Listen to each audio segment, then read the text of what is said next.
ఆధ్వర్యంలో ఆయన సహకారంతో ఈరోజు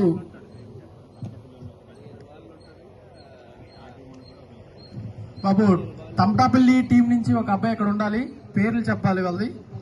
అలాగే బౌలింగ్ టీం నుంచి సబ్ ఎవరైతే ఉంటారో ఆ అబ్బాయి ఇక్కడ ఇంకో అబ్బాయి ఉండాలి బౌలింగ్ టీం నుంచి, వాళ్ళ పేర్లు కూడా చెప్పాలి. కొంచెం వ్యాంగ్ రావాలి ఇక్కడికి.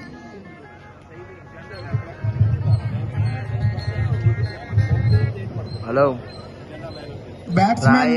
బ్యాట్స్మెన్ టీం నుంచి ఒక అబ్బాయి, బౌలింగ్ టీం నుంచి ఒక అబ్బాయి. బౌలింగ్ టీం ఉన్నారు. ఓకే, బ్యాట్స్మెన్స్ పేరు చెప్పాలి బాబు. ఓపెనర్స్ వచ్చేయండి.